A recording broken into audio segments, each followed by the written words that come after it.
Majestic, Marie, and Laura. Got the wrestling world right here, no need to go far. All girls podcast, bringing vibes so grand. Talking power bombs and peaches, we've got the upper hand. With a smile, positivity, and tales of the ring. From Eddie Kingston's moves to each title swing. We're here to cheer, laugh, and maybe even cry.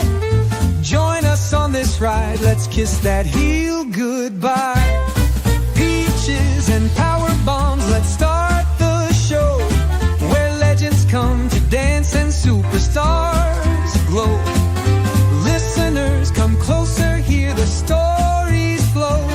With Majestic, Marie, and Laura, watch your fandom grow.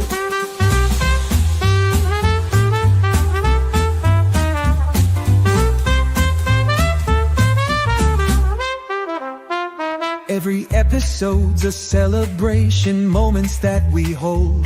No storyline too big, no champion too bold. For the love of the sport, for each crowd's thunder. Wrestling's in our hearts, ever full of wonder. Grow.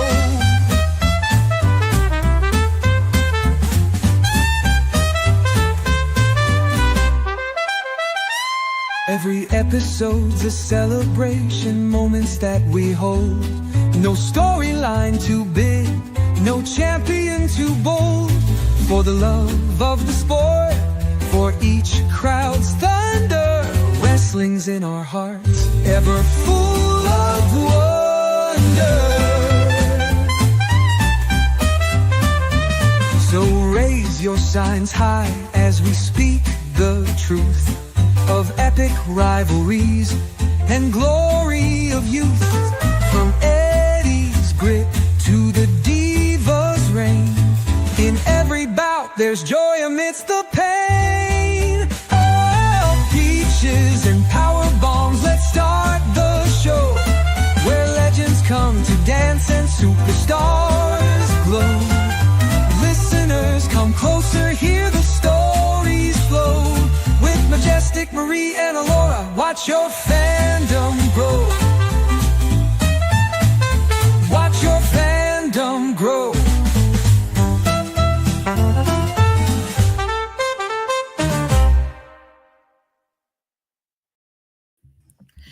Do you smell what The Rock is cooking now?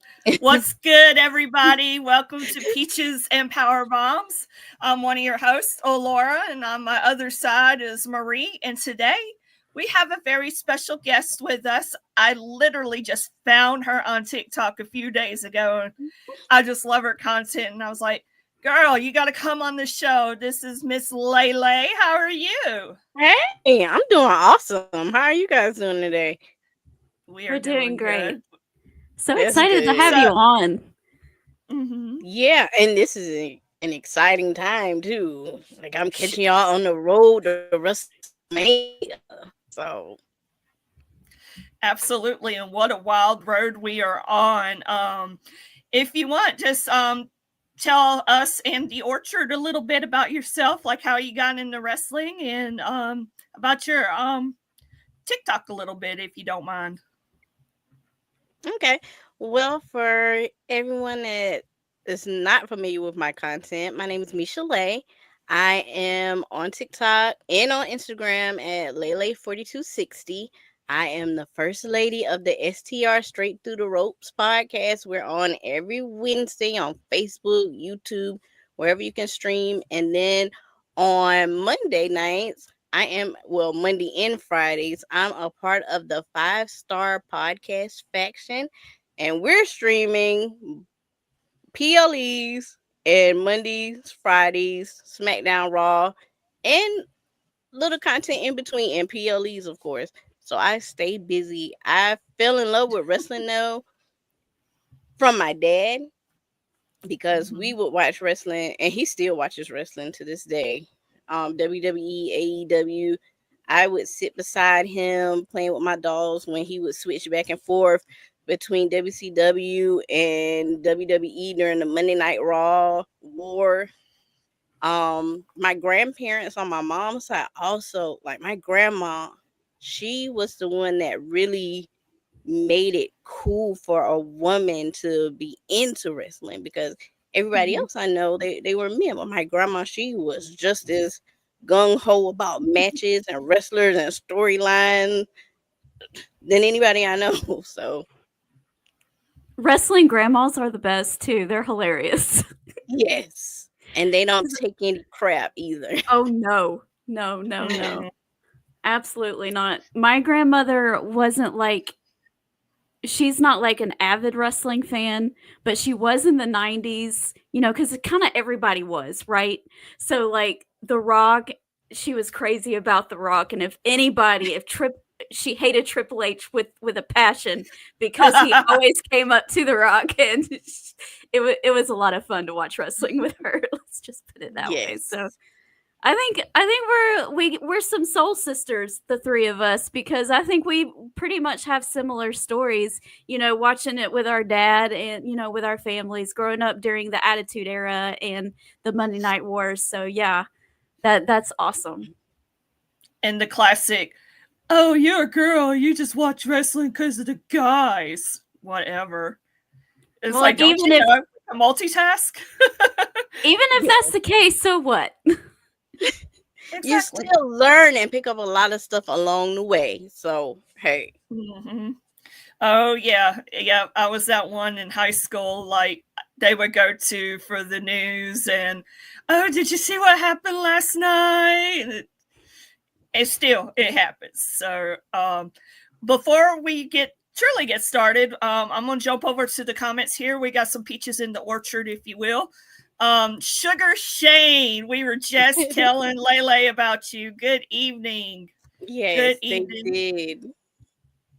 And my good friend Julian, he says hello. He is in the building tonight. Hi, Julian. And another regular guest of ours, Christine. Hello, good to see you. And you do not argue with Grandma. No, you don't. You don't. Elvis is also here. He says, hello, you know what time it is. And I think it could go two ways, but I know what time it is on our end. So without further ado, Marie, I'll let you play the clip to get us started. All right. We always have the Briscoe brothers get us excited for the show before we jump in. So here we go. Ain't no way, chick. Ain't ready. There ain't no way, man. Ain't ready. Ain't no way y'all could possibly be ready. You can say you're ready as many times as you want. That's all I'm gonna tell you. Y'all boys ain't ready. There's no way, man. Talking about they anxious. You hear him, chick? Hey. Somebody losing sleep. They losing sleep, baby. I've been getting the best sleep of my life. I've been snoring, baby. I've been snoring. Dreaming about this ass. It never gets old. That's been our hype video for 2 years. I see why. Yep. I'm definitely ready to go, especially after Saturday. I think everybody was hyped in. It literally is still giving me goosebumps thinking about it, because how often, I mean, we've been watching wrestling forever, and just that feeling again of like we got when we were kids in the 1990s. I remember when Hulk Hogan did his infamous heel turn, and this felt just like that. I thought I was a kid again watching something historic, and I think we'll get more into it, but the whole show was great, but that part, I don't know, I'm just so excited for wrestling. I love it. I see you got some of the Rock in you keep getting the goosebumps. Yeah. Mine might, I don't know. According to CM Punk, his is fake, but mine were real. Yeah. That's exactly what he said last night. So I don't know. The jury's still out on if those are real or not. So, well, before we get down to what happened at the end of the show, let's go ahead and just start from the very beginning. And it started off with quite a bang. And you know what? If this show was full of moments, and right off the bat, We had, the girls coming down for their Elimination Chamber match. We weren't thinking anything of it. Oh, yay, look, it's the Elimination Chamber match. Jay Cargill decided she had some business to take care of, and she marched down, and we thought, is she going after Liv? No, ma'am. We're going after Naomi. And everybody on the internet's been kind of thinking it's been Naomi, especially after Kevin Owens came out in a Naomi shirt. I was like, okay, that's sus. And she came after Naomi at the very beginning. The match hadn't even started yet, and Naomi got taken out. And the whole match, this was probably a match itself was my favorite match of the night. The girls just absolutely threw down. Liv Morgan was the MVP of this match. She was fantastic. And, we'll talk about the ending too as well. But Lele, we'll start with you. What did you think of Jade Cargill coming back in the match itself? Well, I'm a huge Jade Cargill fan, and I was upset with her because she didn't show up at the Rumble. And I was like, oh, I didn't get my hopes up for elimination. I saw the buzz around, and I was like, well, I seen those same things talking about the Rumble. But when she came out, for one, she looked phenomenal. Yeah. She looked great. And for two, at first I was like, oh gosh, because at first I thought she was going for Liv. I thought she said, I know it was you, or something along those lines. And I was like, oh. But when she turned and just grabbed Naomi and just started wearing her out, I was floored. I still feel like there's more to that story, but I was floored that she attacked Naomi the way she did. Right. Yeah. I finally got to see the whole match. I had missed the first match initially. And I tell you what, Naomi got her ass whooped. Like, yeah, I don't think I've seen her take a beating like that ever. I thought it was phenomenally done. Bianca's reaction was perfect. But yeah, it just leads to the question. I think there's more too, because a lot of people said Bianca probably overreacted, but at the same time, Naomi looked confused. People been pointing that out on social media. So, and then of course, in true Liv fashion, she was taunting Bianca after they were trying to take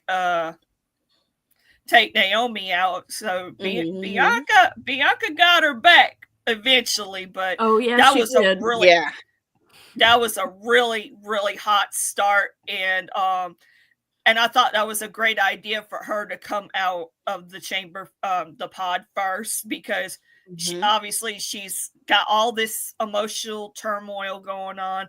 Man, one of my girls came out. She done whooped my other girl's ass. What the hell, And then my arch nemesis is starting to piss me off. She had a lot going on. So I thought that was a really, really hot start for sure.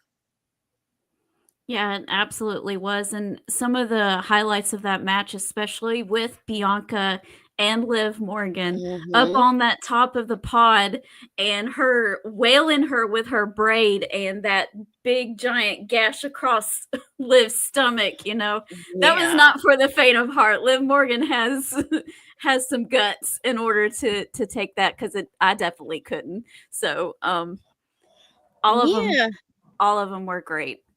Yeah, a lot of people give Liv a hard time, but Liv really is low-key a workhorse.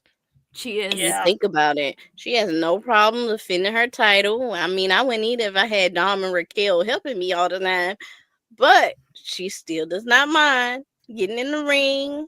So they got to give Liv credit. And I agree with you. She was the MVP. I saw someone say Bianca was the star of the match, but Liv was the MVP because she carried. And you're right. She helped make a lot of memorable spots with everyone in that chamber. Yeah. So absolutely. Who knew that, 10 years ago, or it wasn't 10 years ago, but more than like a few years ago, Liv made her main roster debut. Who would have known what kind of worker she is. I agree with everything both of you said. She's a workhorse. I thought that during the match. I was like, Liv is so underrated, and she has come so far. And when we were talking about our MVPs of the year for 2024, Marie said Toni Storm, which, yeah, absolutely. But if you want to talk about WWE, Liv Morgan was your girl for 2024 because that was her year.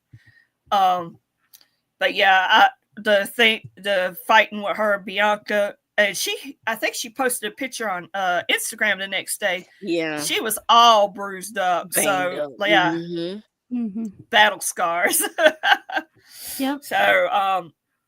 So now that Bianca has won the chamber, I'm wondering what's next. Well, Liv and Raquel are tag team champs, so more than likely they're going to face somebody at WrestleMania. I'm not sure yet who, but as far as Alexa Bliss goes, where do we go from there with her? Because she actually did very well too. Well, one thing that I noticed, because they're talking about pairing her with the Wyatt Six. Right. One thing that I noticed was when Naomi and Jade had their spot and Jade was attacking Naomi, the look on Alexa's Bliss face was heartbreaking. Yeah, Bianca was breaking down in her chamber, but the look on Alexa's Bliss face was so tragic.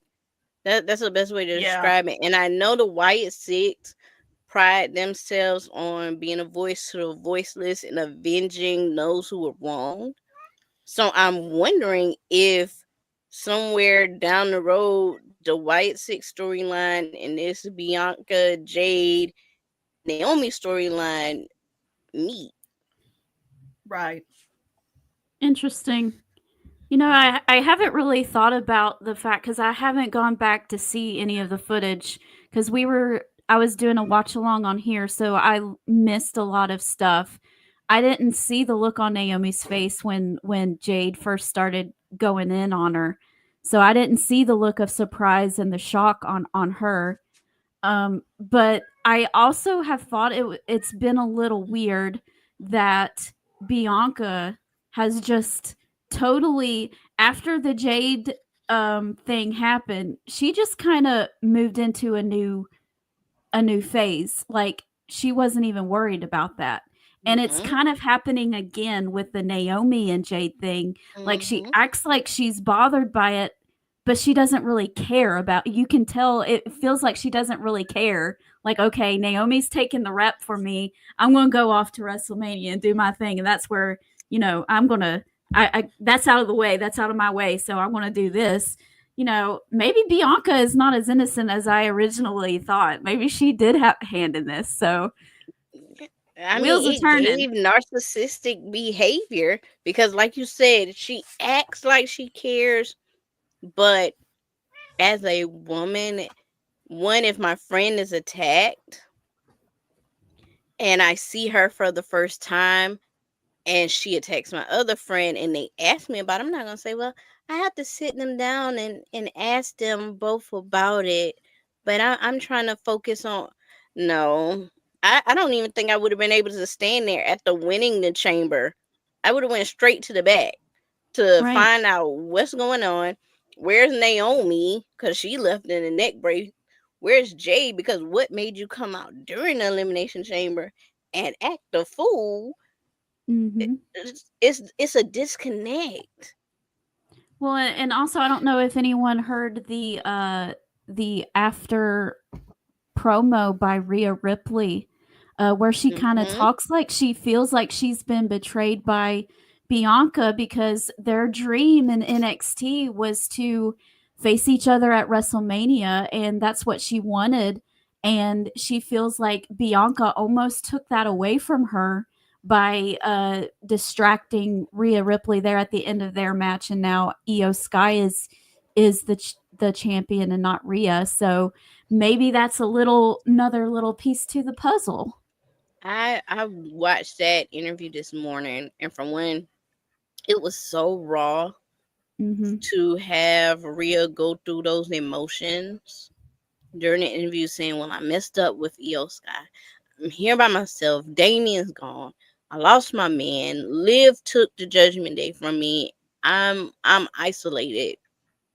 For her to be vulnerable like that, especially when they build Rhea up to be this godlike, strength-filled goddess, for her to be vulnerable like that, and then to mention how betrayed she felt from Bianca, that shows me that when they do get to meet up, it is going to be a big issue. It's going to be the Clash of the Titans for real. I think so. All she needs is her right hand man to comfort her, aka Jay Uso. But no, but seriously, yeah. I while y'all were talking there, I kept thinking too. Actions do speak louder than words. Normally, like when Jade first got attacked, Bianca after the match ran out there and was acting like she was concerned. But after the Elimination Chamber, she was like, "All right, I'm going to WrestleMania." Bump, what happened? She kind of told on herself there, and then I'm thinking that maybe with the whole Rhea got distracted and everything. Do we see a triple threat at WrestleMania with these three, Io, Rhea, and Bianca? Do we see Jade come after Bianca at WrestleMania? I mean, there's so many different ideas that you can play around with. Because we might get Jade and Naomi for sure, but Jade might be like, you know what? I ain't done. I know what's going on. And one thing I was going to say too is if Naomi is innocent, let's say Naomi is innocent and had no idea what was going on, who else has similar long hair like Naomi? Lash Legend. Yeah. I could see that happening. Yeah, and Lash is big enough to right size wise, yeah. So I was like, maybe that could be a way for them to bring Lash and Jakara in instead of taking them in, out. But like I said, I love the fact that they're keeping us guessing because used to we could just like guess and be like, but I love the fact that they're keeping us guessing because I keep saying it over and over. It's like we're kind of having to retrain ourselves, because we're so used to Vince's way. Yeah. This Triple H era, I don't know if you guys ever read those books, like the Pick Your Adventure storybooks, and you open up a page and you pick whether you're going to go to the left page or the right page or to page 6, and whatever page you pick in that book determines the end of the story. Right. This is what the Triple H era is like. Pick your own adventure, and you don't, with every page turn, you don't know what you're gonna get. Or matter of fact, he's just a librarian of storylines. You don't know what you're going to get, but you're gonna get a good story. Yep. I love that analogy. I really do. That was awesome. So, but yeah, this was overall from start to finish. This was a hot start. We got like 19 comments, Marie. So yeah. Well, we won't read them all. We'll just pick a little bit out. But we do have a question for Lele, so I do want to bring that up. Shane wants to know, Lele, who was your favorite wrestler growing up? Okay, so growing up, it was between Macho Man, because my dad, we would watch a lot of the golden era, early WWF stuff. So Macho Man, Attitude Era, definitely Undertaker. Love the Dead Man. Absolutely do. And Randy Orton. I know you said favorite, but it's like those combinations, and Hollywood, the NWO, just in general as a whole. So. That's awesome. Because Marie, when you were talking about the heel turn, that's what really set the catalyst, because my dad would always have wrestling on and we would watch it. And I remember like watching the Macho Man and Elizabeth wedding. I remember watching that, but what really made me pay attention, because I used to like to watch, Hulkamania. That was like the John Cena of that time. Right. I'm playing with my dolls. My dad's watching Bash at the Beach, not paying any attention. Hulk Hogan comes out. I look up. I'm like, okay, he's here to save the day. I'm playing with my Barbies. And then he turns. And I can physically remember. And I probably was like 6 or 7. I threw my dolls down. And if I could have cussed at that moment, I would have said, what in the hell? I was floored. So Yeah. I definitely can resonate with the little kids that I've seen that been crying and stuff with the John Cena heel turn, Yes. because what's going on? Yes. So I was 9 and I remember that sitting in my dad's lap crying my eyes out. Because Macho Man was my Aw. favorite too. And I was like, what are you doing to his friend? It was awful. Oh, man. yes, wrestling will stress you out. It will. I'm telling you. Yes, Elvis, we was telling Lele about our peaches in the orchard that like to show up. And so look through here. Christine was upset about Naomi getting her butt whooped. Yeah, she did. Shane, I see your comment. Shane, I see your comment. We'll pull it up here in a little bit when we talk about it. John from My Music Corner, another friend of ours of the page, he says, I think Stevie Wonder could have seen that coming from Pluto, that Naomi was going to be the target. Yeah. Sugar Shane, he says that he still says it wasn't Naomi. It was Bianca. Yes. I agree, John. That was the best action I think I've seen Jade do since she got started. Oh, she came with a vengeance. She was gonna whoop that ass. She came. She understood the assignment. Her. She did. She brutalized her. And that's what I like. I wanted that AEW kind of jobber, the opponent, Jade. Mm-hmm. I do want to bring up this comment from Alex. He says, Bianca did it and went to the ring. The only thing that confuses me is that she left the ring of the Intercontinental Tournament match to see what happened to Jade. But then she didn't care about Naomi when something happened to her. Okay, so someone addressed this on a video that I saw today. And they were saying the reason why she left the tournament was because Naomi was urging her, like, okay, come on, we got to see about Jade. And to not look suspicious, she didn't stay and finish the match.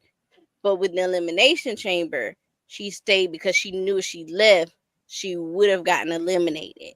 So she tried to act like she was distraught during the whole match and afterwards, and to make it seem like, okay, well, I persevered through this adversity. My friend is hurt. My other friend attacked her. Woe is me, but I was able to overcome and come out the ashes. But in all actuality, she would have did her. Yeah. She would have did the same thing to Jade. You know, before the Elimination Chamber, I was thinking the entire time that it was just Naomi. It was only her. It wasn't, Bianca wasn't involved. But, you know, now I'm really starting to think that it was Bianca because, you know, when that attack happened, I was expecting Bianca to get either eliminated really quick because she wasn't focused, or she was going to eliminate herself almost. And she didn't do that, and she actually ended up winning. And she didn't just win, but she kind of hung around for a little while and did that the face off with Rhea and Io afterwards. And I was like, she also had a post interview after the show. Yep. And she was very nonchalant. But I Oh, kind I'm of so suspected something heartbroken was and off. torn. Yeah, and she wasn't. I was expecting something was off though during the Rumble. If you remember when Jordan Grace came in, her and Naomi were hugging, buddy Mhm. pal pal, and Bianca's mask slipped. She attacked Jordan Grace, grabbed her, and threw her, like crumpled Jordan Grace up like some trash and threw her over. And I was like, I've never seen Bianca act like that before. That slip You know, kind of made me think, you know, we could get Jordan Grace and Jade Cargill against Bianca and Naomi at WrestleMania. mm-hmm. Even though Bianca got a world title match, there are 2 nights. Yep. And they've got people that work both nights. Who's to say that could happen? Or if they build it up, they might use that in the build up, because I could see that happening. So we still got 40 something more days till WrestleMania. So there's a lot of time to still play around with these ideas. Let me pull up some more.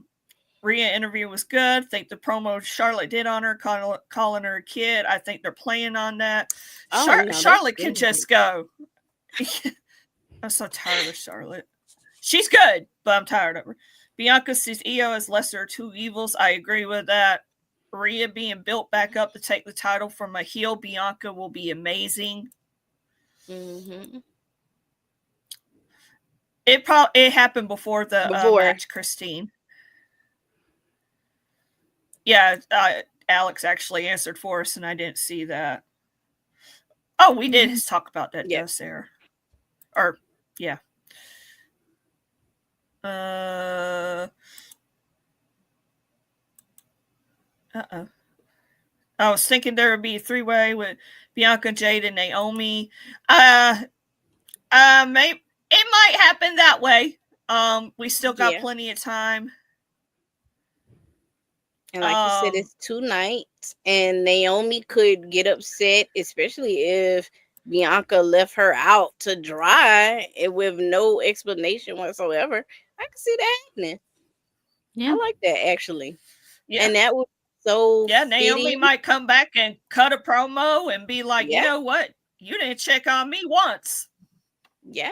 And that would be so fitting because last year it was the big 3, and now it's just me. Like everyone is their own individual in that little group.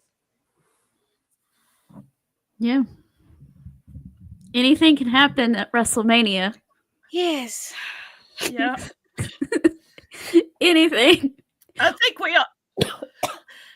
we all have plenty to say about the women's match. Is there anything more we need to add before we move on to the next one? I think we exhausted everything. We could talk about the possibilities of Bianca and Jade all night long. That would be the match, and we didn't even touch John Cena. Yeah. All right. Well, let's move on to the next one. We will eventually. Oh, yeah, that'll be another 2 hours. We had this cute little tag team match here with Tiffany Stratton and Trish Stratus versus Nia Jax and Candice LeRae. This was not my favorite match of the night. Let's put it that way. No, it wasn't horrible, but it wasn't great either. It wasn't horrible though. I'm just glad that Trish got to perform in front of her friends and her family and her hometown, and that was a lot of fun. Nia Jax is not my favorite person, but I don't want to dig on her too bad. But it wasn't awful, and I'm glad that the baby faces won. Yeah, I mean it was a filler match. It did what it was supposed to do. It filled the time. Trish looks great though. Yeah, she does. She looks really good, and she was moving. I don't even think I could do some of the stuff Trish was doing. So, nope, not me either. I think I think it was one of those matches. It was short, sweet, to the point. Everybody got their moves in. Everybody did what had to be done. And Trish massively put over Tiffany. on social media. So that it's already been favorable. Tiffany's already been favorable, but seeing somebody like Trish put her over on social media, I was like, dude, that is the ultimate compliment. Mm-hmm. But they did say that Saturday was the first time Trish got to perform in front of her children live. So that was cool. Yeah. And so yeah, it was short, sweet, to the point. Like Lele said, it was a filler, but it did its purpose. It was nothing more, nothing less. So. And I'm really glad. I was afraid that they were going to do this, and they did not. And I was happy that they didn't. That they didn't cloud this up with Charlotte getting involved somehow, or coming in at the end, or anything like that. They let Trish Stratus have her moment with her family and her friends, and with Tiffany as well. And I'm glad that they didn't do anything silly like that. So I agree. I agree. Save that for SmackDown. Yeah, I'm pretty sure we're going to see the fallout of that.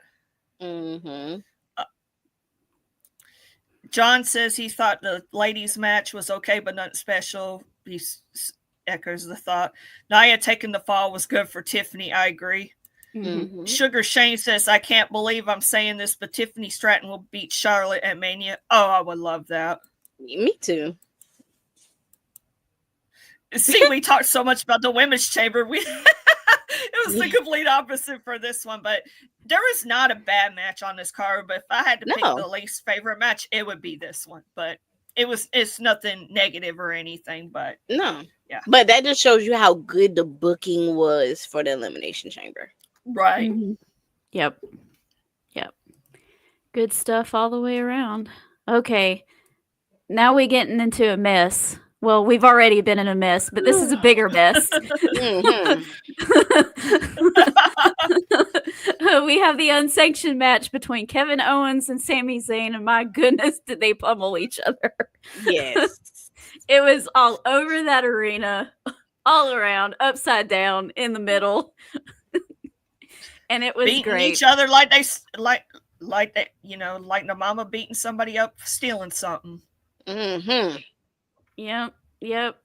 Kevin Owens just at the very end just wailing on Sami Zayn and not stopping, and it looked like he was going to do this little number on the he pulled the padding off the floor, and it looked like he was going to totally get rid of Sami Zayn, and we had the return of one of Laylee's favorites and one of mine too, Randy Orton. And he came out and got his receipt on Kevin Owens. And I love that. I loved it.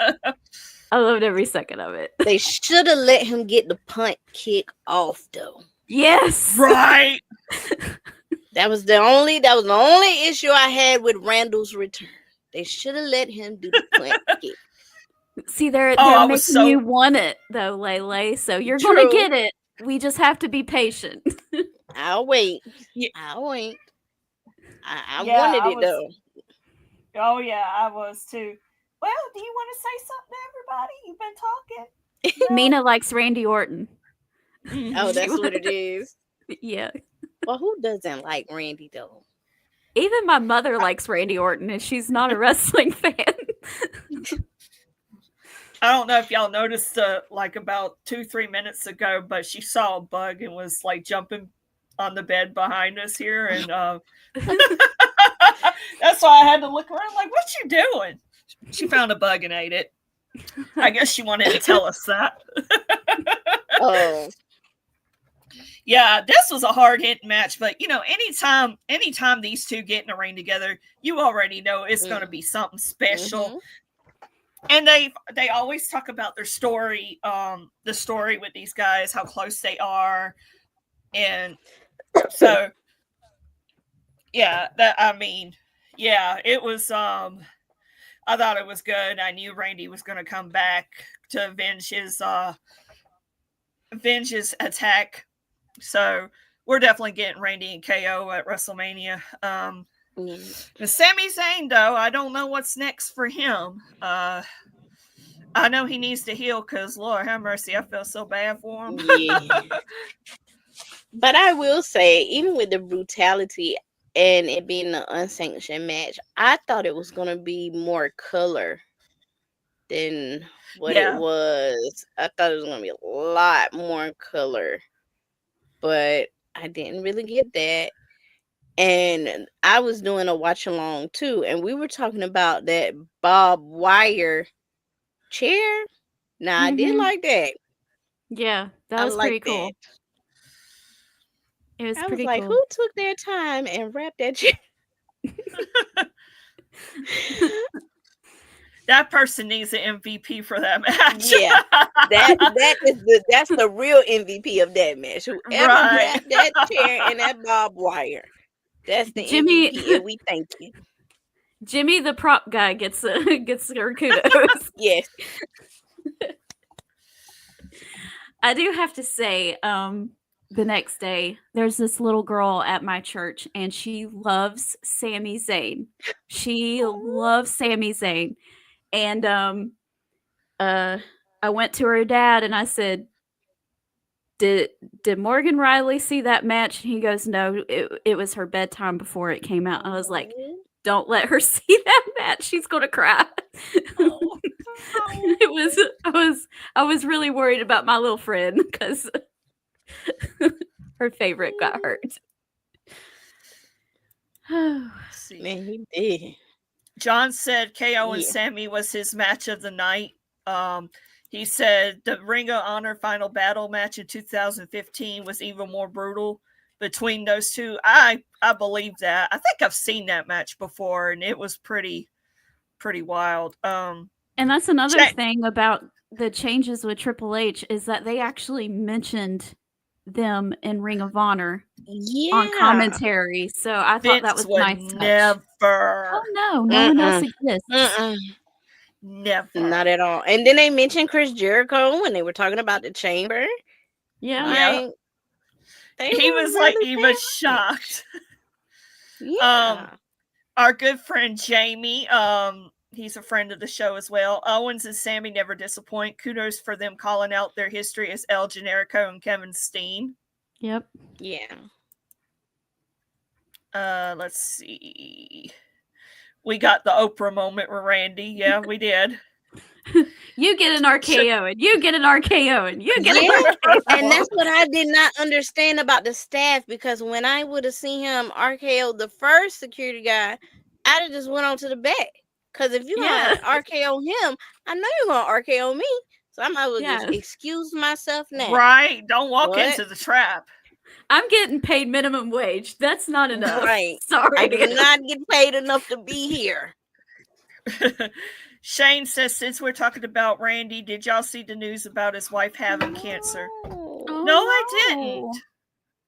I hate that. Do and you I know love what them type? together. Mm-hmm. Girl, Kim don't care. Kim does not care. No. But I wish her a very fast and healthy recovery. I did not know that. Yes. Poor Sammy. Jamie says those chair shots were nasty. The spot with the barbed wire to the face, the brain buster to the chair was also nasty. Yeah, it was definitely a mess. It was fun though. Yes, it was a good mess. And we love those. Yeah. But it helps because they have like really good chemistry. Like Sammy and Zayn, they're gonna put on a good match. Like Io and Bianca, their matches are really good. They have really good chemistry. Like that really helps the trajectory of a match, in my opinion, that chemistry. Yeah, it just pushes it over the edge into, magic almost. Yeah, Jamie also said that was his favorite match of the night. Prayers for Randy's wife. Sorry, I had to step away for a second. Somebody needed their butt whooped. I saw the cat jumped up to the back. You got a high flyer like a Penta or a Rey Mysterio cat. She just finished her bowl, and she's acting like she's starving. Mm.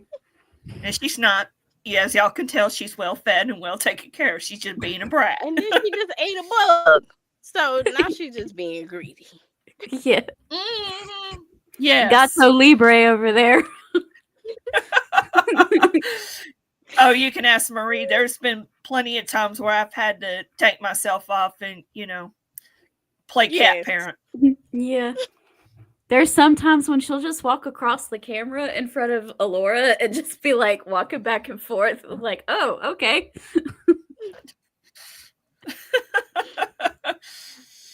All right. Well, she's Get alone. for the next part, I know it's going to be hard to separate the two things that happen, the very end and the actual match, but I did separate them so we can kind of give everything its proper attention. So we're going to talk about the actual men's Elimination Chamber match itself, and then we will talk about what happened afterwards. I loved it. I thought the women's was better, but the men's was pretty good as well. There's a lot of stuff. I think they're trying to start something between Drew and Damian Priest, maybe. Yeah, start that started at WrestleMania last year. Well, but they're really kicking it though. Yes, yeah. And I kind of suspected that because of the promo that everyone was cutting during SmackDown. Mm-hmm. So, but I would love that. I like hater Drew. Oh gosh, troll and Drew on social media. He's fabulous. It's the best. But then, like, he'll post a trolling video and then post a video of him at like a cat sanctuary, just loving on the cats, and I'm like, oh, I can't be mad at Drew. No, you can't be mad at Drew. And I don't know. Yeah, he actually has a couple of cats. Yeah. Yeah. And Lele, I don't know if you've ever had the pleasure of meeting Drew or not, but he is such a sweetheart when you meet him in person. You can't hate him. You can't. No. I just feel so bad for Drew. He got eliminated first. He was so mad. I was like, Drew, you keep getting screwed. We got to do something. I thought he was going to crash out way more than what he did. So I give him credit because he restrained himself, because I thought he was going to tear that chamber slam up. Mm-hmm. Mm-hmm. And this was a match where anybody could have won and it would make sense. Mm-hmm. But we were talking last week, if we had to choose somebody we knew wasn't going to be in the title match, it would have been Priesty. That's our name for Damian Priest on the show. No, we were thinking that we knew Logan wasn't gonna. Yeah. Right. Him too. But and nothing beats his RKO from last year. God, that was so funny. like Logan Paul is just so hateable. It's just so easy. Like you know those people that's easy to love. It's just easy to hate Logan. So yeah, I remember at the last couple months ago at the Rumble, we were watching it at the house, and we forgot that Logan Paul was in the had already said he was going to be in the Rumble. So we were like, oh, who's going to be number 30? And he comes out. We're like, oh, boo, Logan Paul. What a letdown. Buzzkill. Yeah. Logan just. Well, that's how I felt when Nikki came out at 30, because I was like, okay, it's 29, 30 is coming, so that means Jade is about to come out and I'm about to get some answers. And then Nikki came out. No disrespect to Nikki. I love the Divas era, as you can see, but I wanted answers at the Rumble. But now, in hindsight, I don't think Jade attacking Naomi at the Rumble would have had the same impact that it did and the Elimination Chamber. And I'm gonna just leave that at that, because if we go back into Jade and Naomi and Bianca, we'll be here all night. So we're gonna stay on the men's chamber. Yep. Yeah. I think we're definitely getting Seth Rollins versus CM Punk, probably versus Roman Reigns at WrestleMania. I think that's going to probably be a night one match, because, you know, obviously Punk had a lot to say. We'll talk about that here in a moment. He had a lot to say last night. So, but the way Seth took advantage of him, I really liked the ending of the match. Seth took advantage of the situation. And then John Cena, I think he kind of had that little prelude to his heel turn, because normally he wouldn't take advantage of a vulnerable guy in the STFU, which I was so glad to see during the match, because I ain't seen that in a long time. And and the fact that Punk didn't really tap out, I said, this is probably going to be a triple threat match on night 2. Punk will work both nights. Because he did the whole Stone Cold thing. He passed out. He never really gave up, so to speak. Yeah, somebody, I like that you brought that up about John and the FU, or Attitude Judgment. Like, someone in the chat was like, John is off because he wouldn't have just taken advantage of that. And I was like, well, you know, John hadn't won a match since 1678. So now he really just wants to get to WrestleMania. John, I ain't know the man had nothing soulless soul, but yeah, here we are. Well, and I didn't think anything of it because CM Punk kind of took advantage of him earlier. So I thought it was just him giving that back. You know, so I was like, you know, whatever. It was done to him. He gonna do it to you too. Whatever. But, you know, boy, were we wrong. But that whole match was great. And CM Punk versus the Light in the Pod was kind of funny too. I don't know. Every time Damian Priest would throw Seth Rollins into his pod, his little light would fall down. Yeah. It was funny. And what was Logan Paul writing on his chamber? I couldn't see it. Drake was in the audience right behind him, so he wrote something to Drake. I don't remember. It was like one of his songs or something like that. Oh, it was like, yeah, it was one of his newer songs. I wasn't sure which one, but somebody pointed that out on social media. It was so funny. They didn't even mention poor Drake as celebrities that were there. Yeah, Drake just having a hard time, y'all. Yeah.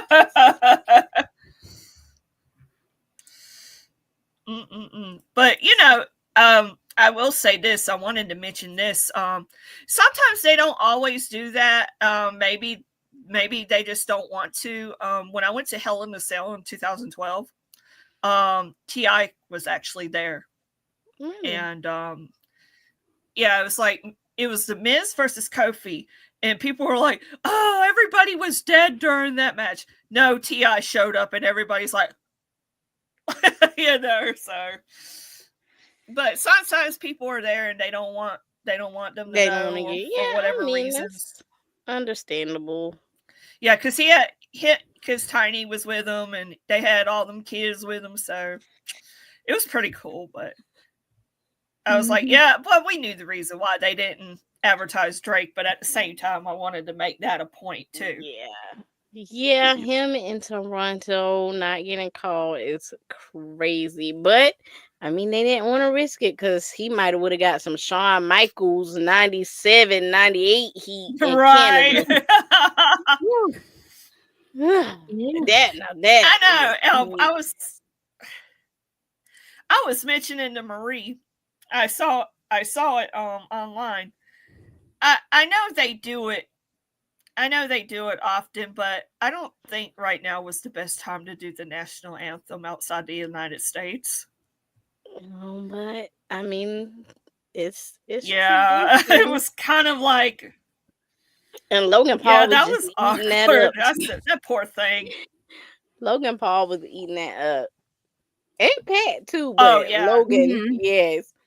And somebody in the chat was like, I never really heard them going like that at Canada. I was like, well, honey, let me tell you about Shawn Michaels, because that man terrorized Canada after the Montreal screw job.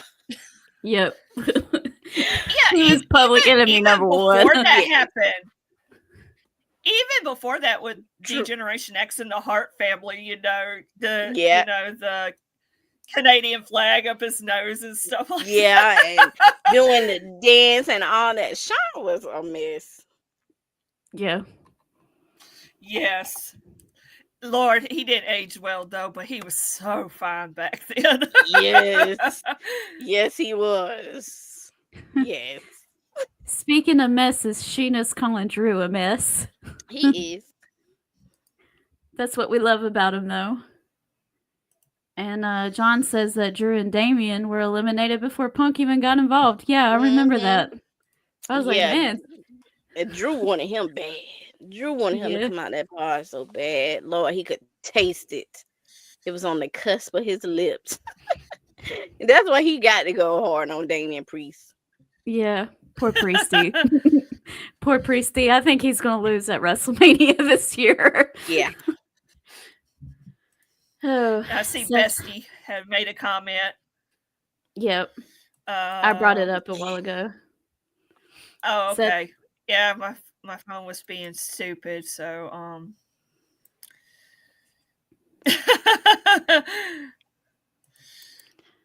John says he has no idea who Drake or Travis Scott are. I heard that Travis Scott is actually doing a new theme song for John Cena, so I wanted John to do the new theme song. I wanted John to give me something. Yeah. I think Travis like that Travis too. Yeah, Travis Scott might be producing it, but John's still probably going to perform the track. That's what I'm thinking. Because Travis Scott is actually a pretty dope producer too. So, but we'll talk about him in a second. Is there anything else we want to offer during the match? I know it was good. I think we got a few ideas who's going to go where, and I was sad at first that John Cena won. You could tell on the live. I was like, "Ugh, Jesus." Well, see, I thought was he like, was great. though. I thought he was, and I was like, okay, well, that's befitting. I can see John Cody. That's inspiration. The kids is gonna love this. Whew. Right. I was wrong. I was wrong. I was wrong. Well, let's talk about it. John Cena wins the Elimination Chamber. He's all smiles. Yay. Hustle, loyalty, respect. Angel, halo around my bald spot and all that kind of stuff.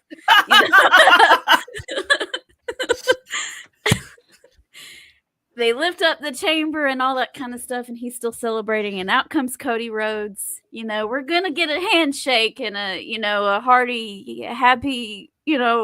It's the two of us, plucky. Here we go.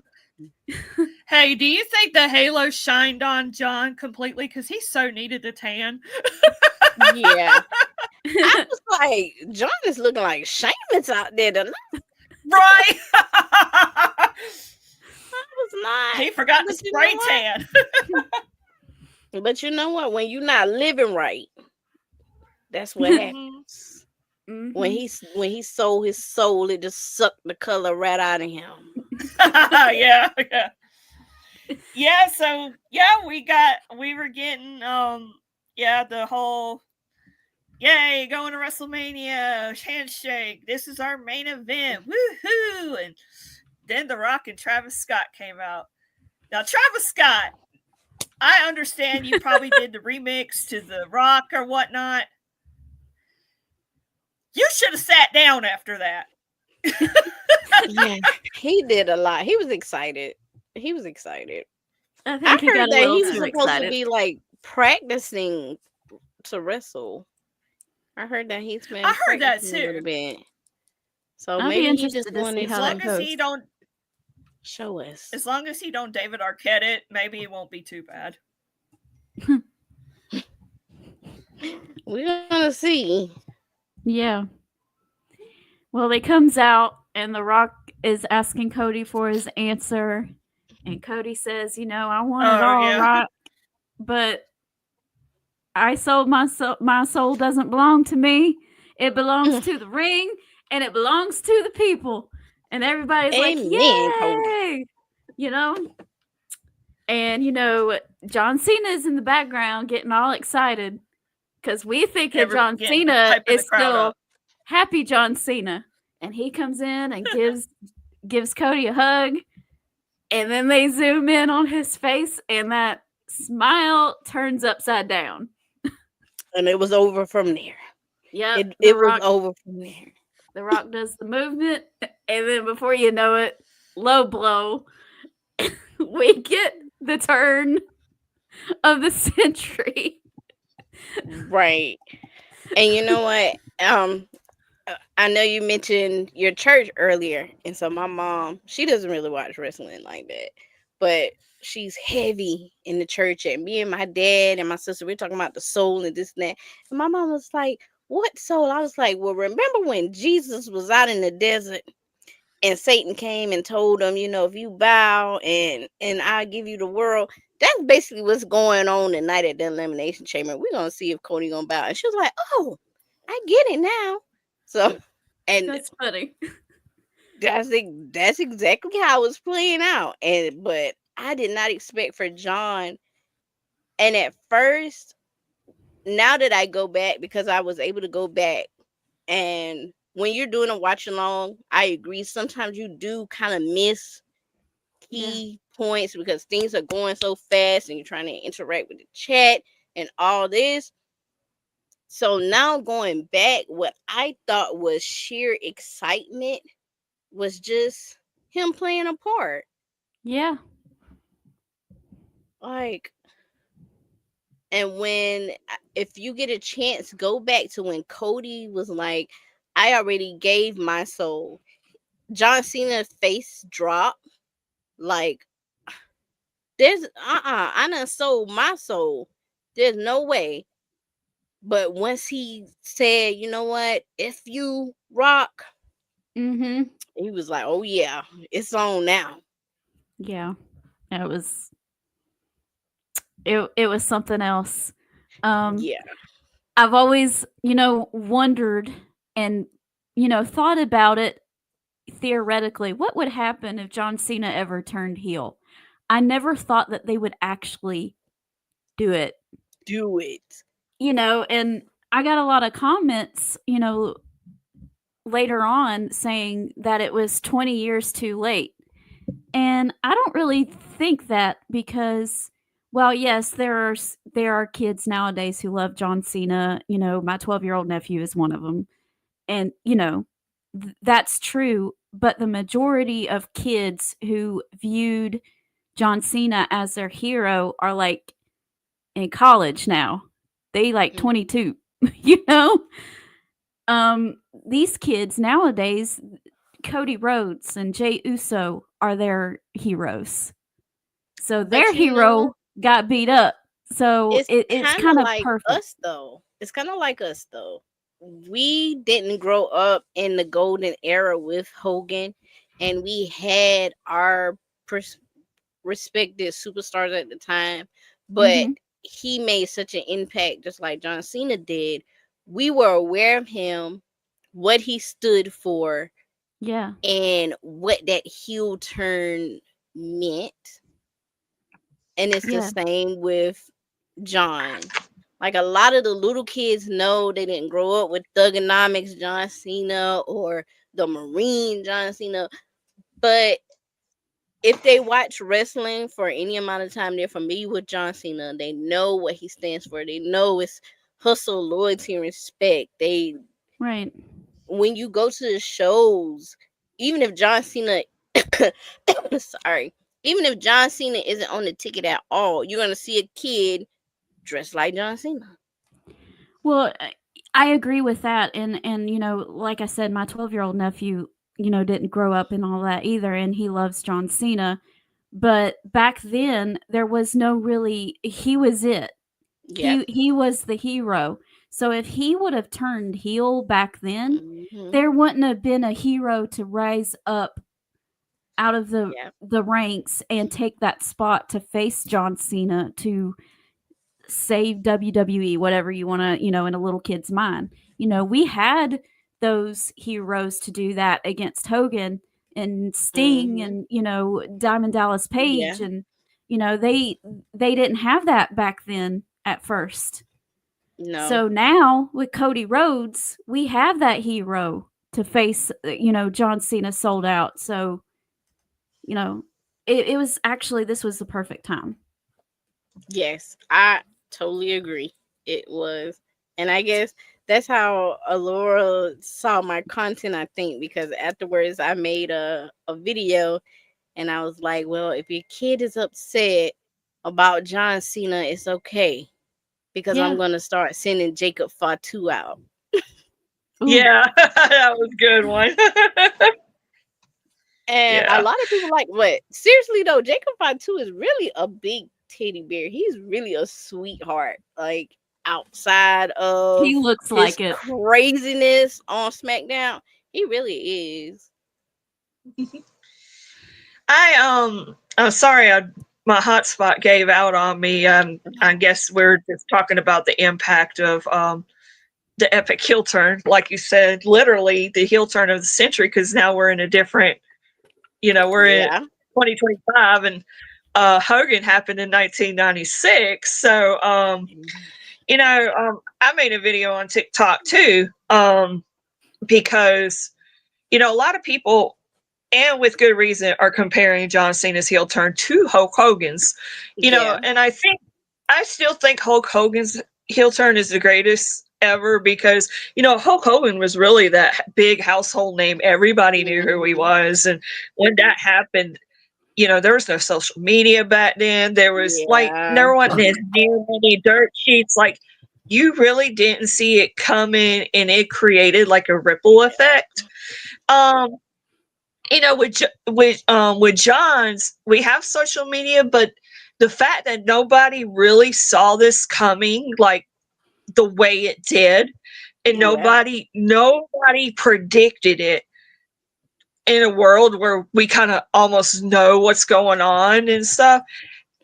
It was well done. I kept saying, The Rock showed up at Bad Blood for a reason. It was not in vain. It wasn't to see me, I promise you. But I kept saying, I said, there's a reason why he showed up, and he had the 3-2-1, and he did the 3 like this. Yep. And I was at Bad Blood, and this is something that I was thinking about after the fact, and I said in my video as well. When I was at Bad Blood, we were sitting above the entrance. We were in the first row above the entrance.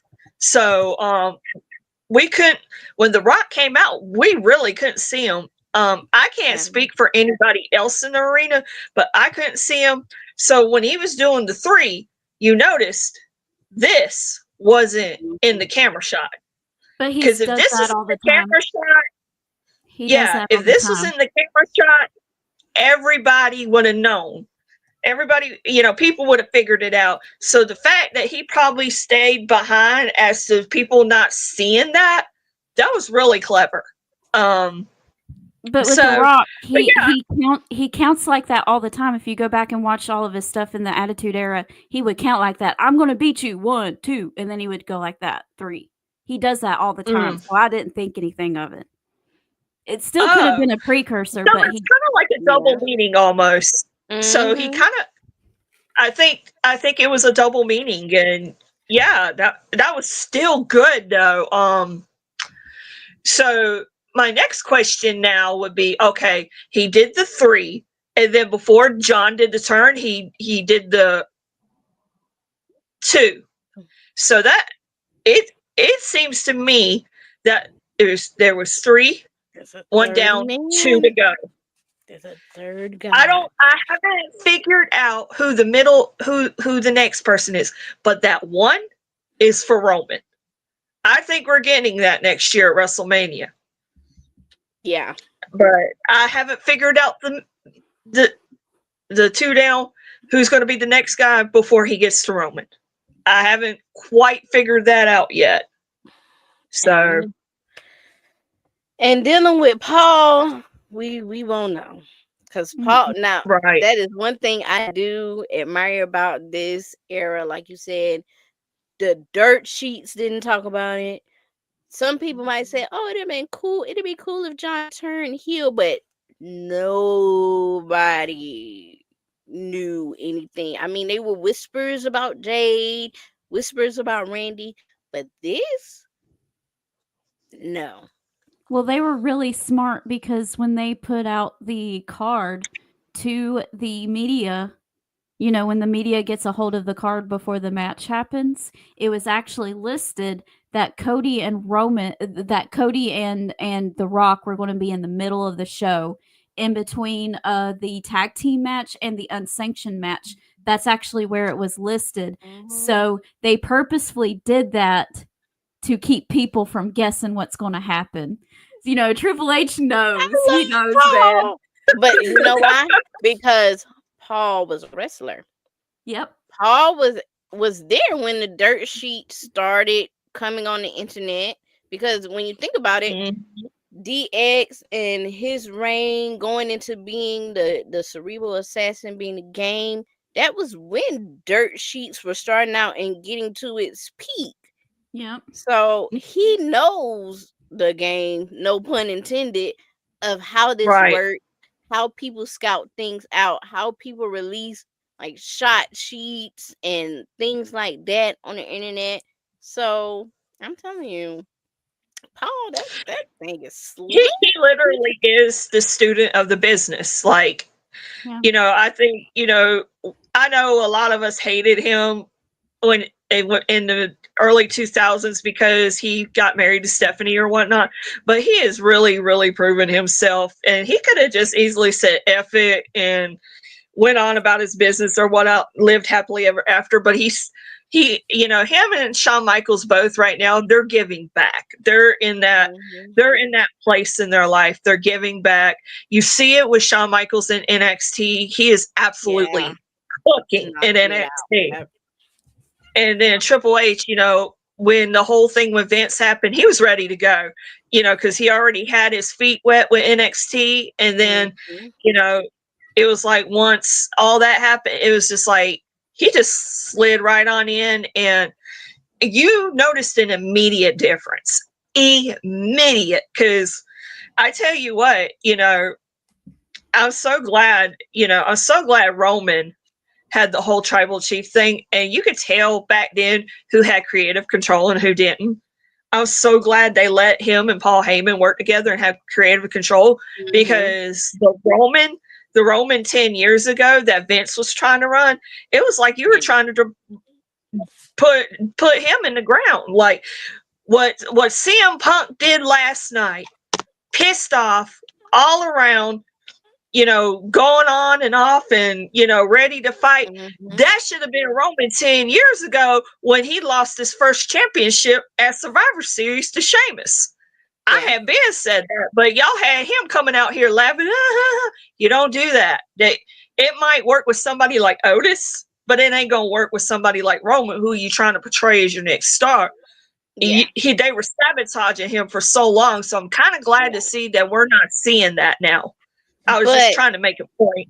I'm glad that you mentioned Paul, because a lot of people don't give Paul Heyman the credit that he deserves. Yeah. A lot of the ECW talent that he picked out, look at where they are. I'm even the Undertaker, when Paul was Paulie D and had the big phone and all, he has an eye for talent.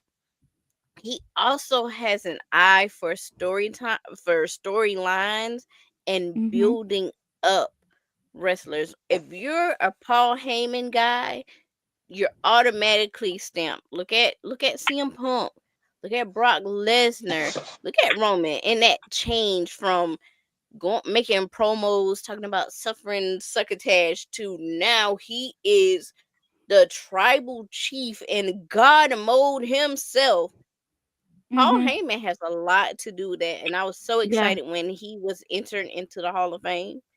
So it Just was my little Paul it's praise. interesting that you brought up going from Suffer and Succotash to now to what he does now.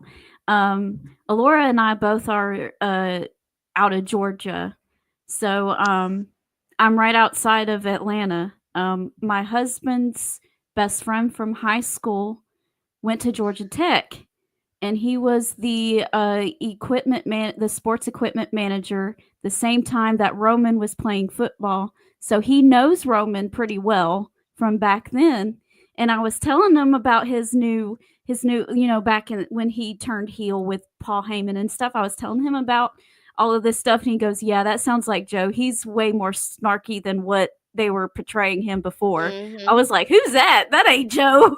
So it's he gets to be himself. And they always say when you get to be himself is when you actually get over with the fans. And that was absolute proof of that when they let him loose. Yes. I like to say that Roman was a teddy bear when I met him. So, but I can see that. So lucky. Well, you can still be a snarky and be a teddy bear. He's a Gemini. He's a Gemini, so he rides that border of conceit and confidence. Because my brother was the same way. And I'm a Gemini. So, but he was a teddy bear. I don't know if he'll be a teddy bear now. It's been 10 years, but But I've always liked Roman. Like even when he was big dog and with the shield and all, when they were booing him coming through the stands, I always loved Roman. That was all. Now that has always been my WWE crush. But yes, now, he's just gotten better. he has. He really, really has. Even my mom is like, she's like, that Roman Reigns, he's fine. And I've never heard my mom talk like that. That's the same way The Rock did, because my aunts, they didn't watch wrestling, but with Dwayne, they would find their way into the living room and take a little glimpse. But that's good though, and just seeing that growth, and now, like you saying, being allowed to be themselves, like Michael Cole, for instance, when we were mentioning how he was able to talk about Kevin Owens and Sami Zayn and them and Ring of Honor and all of that stuff, mentioning Chris Jericho. And Mike Cole even said, I think it was on Logan Paul's podcast, that he feels free now. Yeah, I bet. When he was working under the Vince regime and he was in his ear constantly and all of that, and Hunter just lets him do the work. Right. Him and Pat McAfee, they are so fun together. I love the fact. Yes, I love the fact that Michael Cole is living his best life right now. Yes. And I think with that being said, I don't think anybody gives Michael Cole his flowers, because even me, because I always thought he was annoying, but it wasn't his fault. So, but seeing him having the time of his life right now, it just makes me so happy for him. And I love Michael Cole. Let me say this, but I will say, with that John Cena heel turn, I would have paid top dollar and my firstborn child that isn't here yet to see JR cuss John Cena out. Yeah, right. Yes. Ooh, because he really used to cuss Triple H. Yes. I know. Boy, JR, man. Nobody can really top JR, because JR, he, yeah. That would have been Good top God notch. Almighty. My God, John Cena's turn, you son of a... Like, you sold your soul. You sold your soul. Yeah. That man has a growing family. He'd be talking about the Rose legacy and all. I was gonna say too, speaking of the legacy, Sugar Shane, before I got kicked off a hotspot, Sugar Shane had a comment earlier, said the John Cena heel turn reminded him of Dusty and Terry Funk. It was way Oh. earlier in the podcast, and I wanted to bring that up before Hotspot kicked me off. Sugar Shane and Julian both are a couple of our old heads that know the old school, and I love the fact that they bring stuff like that in because it kind of gives you a chance to kind of, you know what, that ain't so bad, and kind of touch up on history a little bit. So Yeah. And it shows yeah, you how cyclical wrestling really is. Because you have hmm generations wrestling, and I like how they tie those generations in with current storylines. Yep. So I like when Cody was on the road to WrestleMania last year and he wanted to finish the story. I like that.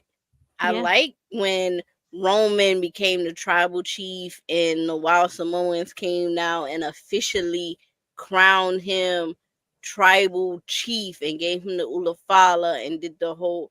I like when they can tie original storylines to today, and that Yeah. just shows you how generational wrestling is. Mm-hmm. Yep. And I think it'll keep going too. Mm-hmm. Yeah, because you're gonna always have nepo wrestling babies. Yeah. It's in their blood, and I know the bloodline is just gonna go on forever and ever. Because Rikishi got like 36,000 kids. Every time I turn around, there's There's a a new part one. two or something right popping up somewhere. So there's that one. I definitely see the Rose family, maybe Cody's daughter. Um, let's see. Does Do what? Charlotte have kids? No. Charlotte, no, she she does. doesn't. Okay, I'm So trying to now think. I know Tamina has kids. Trying to think. And Jay I and know Jimmy did Jay, though. Alexia Jay had and a baby Jimmy, not too long ago. and Roman has Uh, about 6. he has 5, Yeah, 5. 2 sets of I twins. don't. Yeah, I think Jay Well, got Roman, like if 3 you kids. he does, yeah, because he had his son. Jay had his son when he won at the Rumble. So we're in Mm, good hands when it comes to universal storylines. And in the future, when I become like that wrestling grandma, I'll be Yeah. like, I remember when Jay was fighting Gunther, and now Gunther's grandson is. I can't stand. I'm ready. I'm ready for Yeah. that. I'm ready to pass right. down that knowledge. I'll be that one too. Ooh, I don't know about him, but his daddy was sure fine. Mhm. Like, girl, it'd be like, you should have saw his daddy back in the day. Oh, he looked Hold on, just like him. let me show you Roman Reigns back in the day. Yeah, Being that This grandma should in have the been front your row granddad. yelling at the Mhm. heel. right. Yeah, having the cane, Yes, trying to hit the wrestlers. Heck yes. yeah!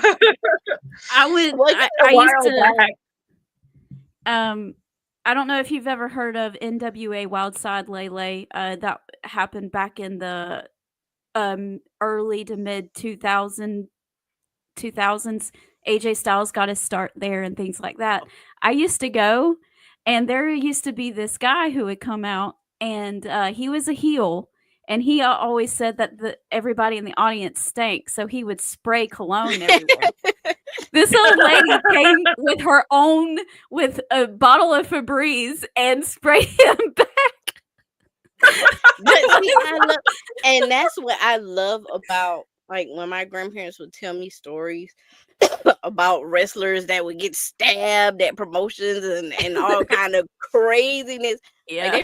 Because you guys said you were in Georgia. I'm from South Carolina, and like this region is very heavily wrestling motivated.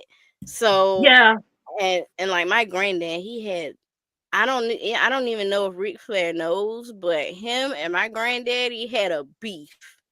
And Oh. if he ever would have met it was going to be on the site. And I love how they love wrestling. Mm-hmm. Like that era, there is no such thing as kayfabe. What do you mean? It's real. Rick Mm-hmm. Rick is Rick is full of himself in real life. Yeah. Like Yeah, he Roddy is. Piper, Heard yeah. that so many Nope. times. Yeah. Yes. Well, I don't know Um, what part of South Carolina you're from, but I grew up on the border of Georgia and South Carolina, and I still, to this day, go to shows in Greenville with my dad, and sometimes Spartanburg too. So that's pretty Okay. cool. So you were close to upstate. I'm like in the PD Florence area, but Okay. I go to Greenville. That's like what, 4 hours away. But Mhm. they have promotions there. Greensboro, and North Carolina has some. Yeah. I oh, wouldn't girl. mind going to like a wrestling show in like Tennessee or something, like in the mountains. Mhm. I feel like that would be a really cool experience. And to be Yeah. honest, I kind of like going to the indie shows a little bit Mhm. more than going to the E shows because they are just nice. They, Yeah. It's a whole different ball game. Yeah. yeah. I went to this indie promotion about a month or so ago to, film content and stuff. And I'd never been there before. And the lady in front of me, her family, she said, I ain't never seen you here before. And she walked me through like what refreshments to get, what wrestlers were what's the storyline, everything. The indie shows are just so warm. I love them. I really Mhm. do. Yeah, and that's where you get to see the people that might be on your TVs tomorrow, Because Yeah. a Yeah. couple years ago, I was watching Austin Theory down the road. Yeah. So, you never know. Especially now since WWE has like the WWE ID Mhm. set up where they Mhm. tag indie wrestlers and things like that. I think, if I'm not mistaken, they tagged a wrestler in Camden, South Carolina, not too long ago, which got me excited. Yeah. So you never know. Like wrestling is taking off so far from those promotions that were off in the mountains to being on television on Saturdays or Sunday nights to now we're on Netflix and Hulu, and Yeah. the sky's the limit. We're doing shows in Saudi Arabia and Puerto Rico and France, Australia, which that pay-per-view, oh, it was fun, but I was slept through most of it. I think I woke up right when Rhea and Nia was about to wrestle. I was like, I'm Yeah, too old for this. I'll watch the replay. they're definitely going to have a WrestleMania overseas before long. I think that's why Yeah, we're getting PLEs in different countries because they are definitely testing that theory. yeah. Well, I think their first one should be in Puerto Rico or France because those crowds are really hot. Mhm. I was gonna say either yeah, I was gonna say either Paris or London would be my guess. Yeah, London will probably be And I nice. tell you what, the fans from overseas, they are a dedicated bunch because Yeah, there's people that I've met that travel overseas like they and it would not be their first one, and I'm like, oh my god, yeah, that's dedication. I don't know if you have a trust fund or what, but that's dedication. no. I know one thing though. I want to be the green shirt guy. I want him to call me and Yes. tell me what his job is because I need it. Yeah. Like him. Then there was Frank the Clown. There was Brock Lesnar guy. There's been some others, and I just want to know. I'm like, okay, did y'all win a lawsuit? Are you a trust fund baby? Like, do Are your you know parents somebody? rich? Did somebody hit the lottery? What the hell? Did you get hurt somewhere or did you get hurt in an event and they're comping you for life? What the Yeah, hell? I yeah. want to With know. see, because I would definitely, I'll take them. Yeah. I, Well, I sure would. we are at an hour 30, and Ooh, we might want to shut down shop here and let Miss Lele get on with her night. But we appreciate you so much for coming on, and you know, it's so much fun. None of us had ever talked before, ever, and here we Ever. are. You know, wrestling just brings people together, and it's just lovely. And we will definitely have you on again. This was so much fun. Thank you so Definitely be much. back. Thank you so much for having me. Yeah, And, anytime. you want to go ahead and go through your socials again so people know where to find you? Yeah, Yes, you where can can we follow find me. you? You can follow me on TikTok and Instagram at Lele4260. I am on YouTube at Layfabe. On Mondays and Fridays in most PLEs, I am streaming with the 5 Star Podcast, and we are on Instagram, TikTok, YouTube, and then on Wednesday nights at 9 o'clock, I am the first lady of STR, and we just sit up and talk about wrestling. And you can find us on Instagram, Facebook, TikTok, wherever we are. Yes, I sent some invites to some of our podcast friends and other wrestling fans for the page on Facebook. So if Great. y'all got something for me, please accept it because, as Okay. you can tell, our guest is awesome. Yes. Yes. And guys, also make sure that you check out Ray and I on the tailgate party tomorrow afternoon, 4:45 Eastern. We will be previewing AEW Dynamite tomorrow. And then Thursday, we're going to do a special edition of the tailgate party where we preview Revolution for Sunday. Same time, 4:45 p.m. Eastern. So make sure you check us out those both nights. And Alora and I will be back next week. So make sure you guys hang out with us then too. And we're going to go ahead and say goodnight. See y'all later and stay peachy. Good night, sweet peach. It's time to go. Good night, sweet peach. It's the end of the show. We hate to leave, but we really can't stay.